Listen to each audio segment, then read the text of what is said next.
Hi, Katherine Bihlmeier here with a course in miracles with a lesson 187. Your bountiful harvests are upon you. Spiritual wealth may be the part of yourself you are least familiar with if you are accustomed to believing what the ego has to say. But that can change. However strong the voice of the ego may be at the moment, there is no doubt that you have found yourself in the blessings of heaven many times during your physical experience, as the light of spirit always exists within your spirit. Give joyfully today, and the harvest will be immeasurable. So let's see how. Lesson 187, Jesus says, I bless the world because I bless myself. No one can give unless he has, in fact, giving is proof of having. We have made this point before. What seems to make it hard to credit is not this. No one can doubt that you must first possess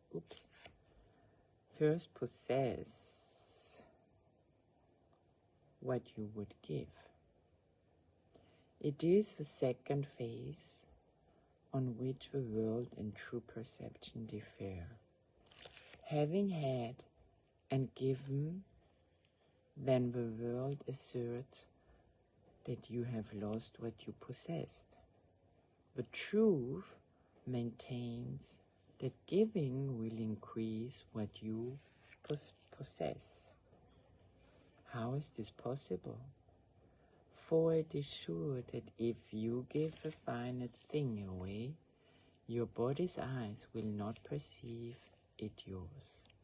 Yet we have learned that things but represent the thoughts that make them, and you do not lack for proof that when you give ideas away, you strengthen them in your own mind.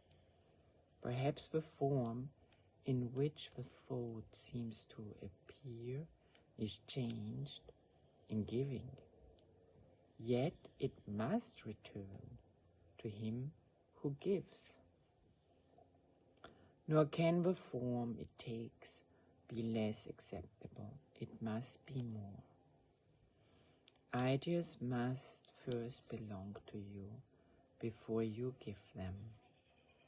If you are to save the world, you first accept salvation for yourself, but you will not believe that this is done until you see the miracles it brings to everyone you look upon. Herein is the idea of giving clarified and giving meaning. Now you can perceive that by your giving is your store increased. Protect all things you value by the act of giving them away, and you are sure that you will never lose them. What you thought you did not have is thereby proven yours, yet value not its form. For this will change and grow unrecognizable in time, however much you try to keep it safe. No form endures. It is the thought behind the form of things that lives unchangeable. Give gladly, you can only gain thereby. The thought remains and grows in strength as it is reinforced by giving.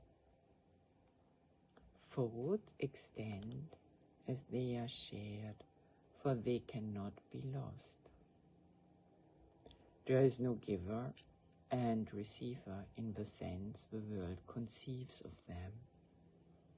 There is a giver who retains, another who will give as well, and both must gain in this exchange, for each will have the thought in form most helpful to him.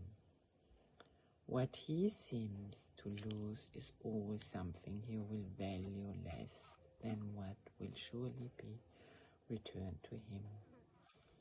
Never forget you give but to yourself. Who understands what giving means must laugh at the idea of sacrifice, nor can he fail to recognize the many forms which sacrifice may take.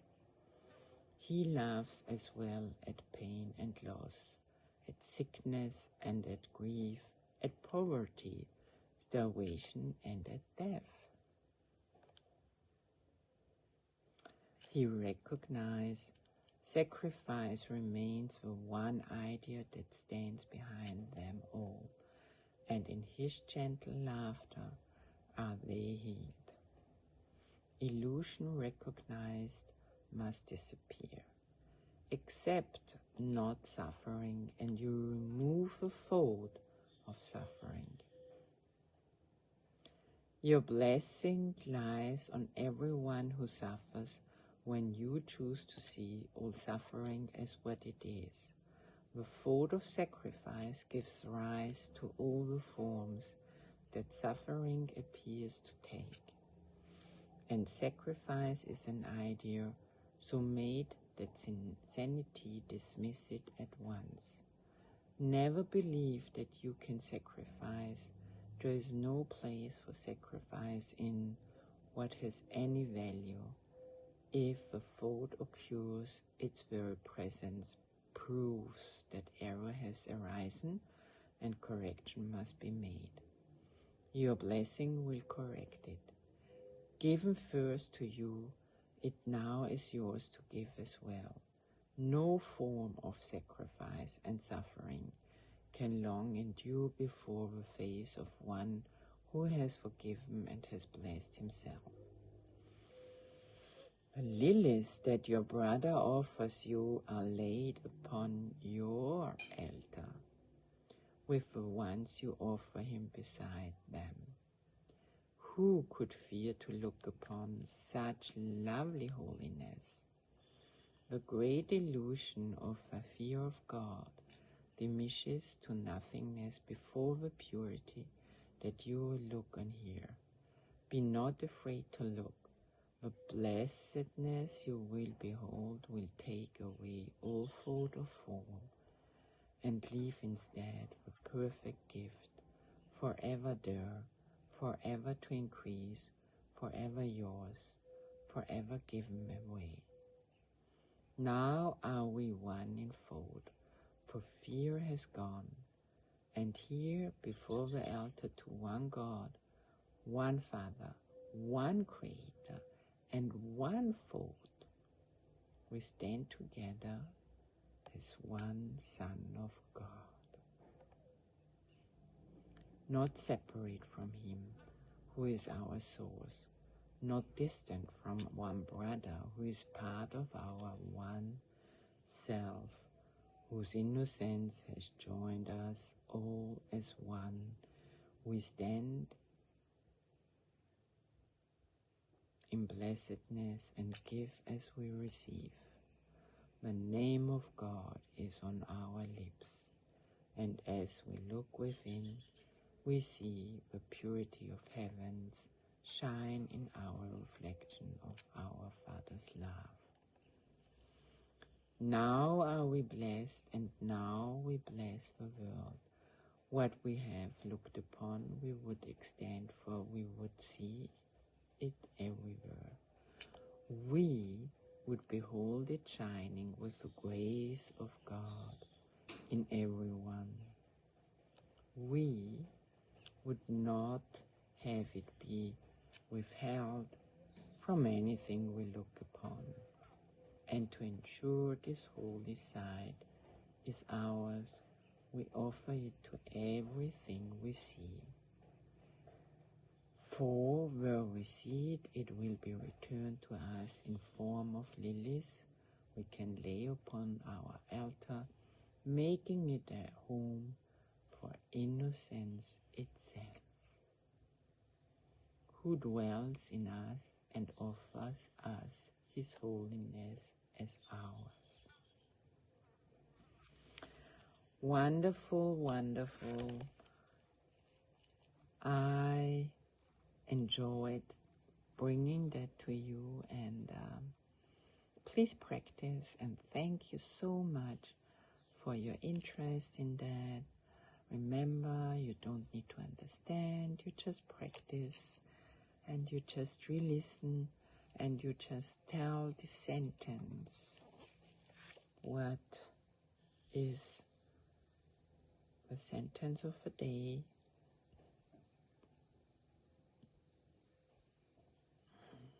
I bless the world because I bless myself.